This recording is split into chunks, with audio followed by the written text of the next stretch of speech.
বেনজিরের স্ত্রী সন্তানেরা বেলা ১টা পর্যন্ত দুদকে হাজির হননি।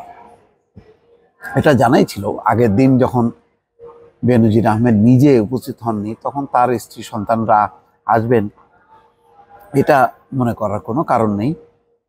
তিনি যথারীতি লিখিত জবাব দিয়েছেন দায়সারা গোছের, কিন্তু বেনজির আহমেদ আসবেন না, তার স্ত্রী সন্তানরাও আসবেন না, এটা একেবারেই নিশ্চিত। কেননা তারা দেশে নেই, দেশের বাইরে। এটাও মোটামুটি হয়তো তাদের যে কাঙ্ক্ষিত যে গন্তব্য, সেই গন্তব্যে তারা সেট হয়ে আছেন।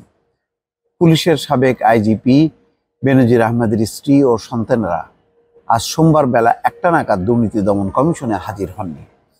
জিজ্ঞাসাবাদের জন্য দুদক তলব করলে দ্বিতীয় দফা সময় নিয়েও তারা এখন পর্যন্ত হাজির হননি। দুদকের সূত্র জানায়, বেনজিরের স্ত্রী জিসান মির্জা ও ২ মেয়ের আজ দুদকে হাজির হবার কথা ছিল, কিন্তু বেলা ১টা পর্যন্ত তারা দুদকে আসেননি।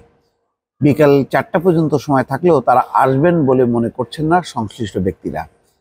গতকাল ২৩শে জুন বেনজিরেরও দুদকে হাজির হওয়ার কথা ছিল, কিন্তু তিনিও হাজির হননি।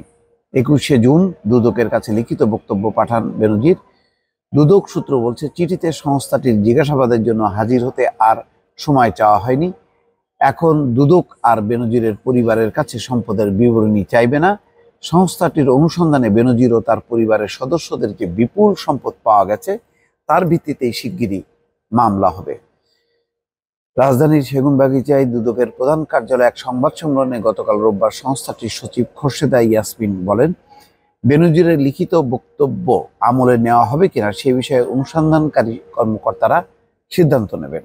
এর আগে তারা বলেছিলেন যে না, হাজির হতে হবে, মানে ওইভাবে বক্তব্য গ্রহণ করা যাবে না। এখন দেখা যাক তারা কিভাবে বক্তব্যটা গ্রহণ করে, নাকি রিজেক্ট করে দুদক তার মতন করে মামলা চালিয়ে বিষয়টি এগিয়ে নেবে। বেনজির ও তার স্ত্রী সন্তানদের জিজ্ঞাসাবাদের জন্য ২৮শে মে তলব করে দুদক। বেনজিরকে ৬ জুন ও তার স্ত্রী সন্তানদের ৯ জুন দুদকে হাজির হয়ে বক্তব্য দিতে বলা হয়েছিল। ৫ই জুন বেনজির আইনজীবীর মাধ্যমে ১৫ দিন বাড়তি সময় চেয়ে আবেদন করেছিলেন। ৪ঠা জুন দুদকের কমিশনার জহিরুল হক সাংবাদিকদের বলেছিলেন, বেনজির না এলে ধরে নিতে হবে তার কোনো বক্তব্য নেই।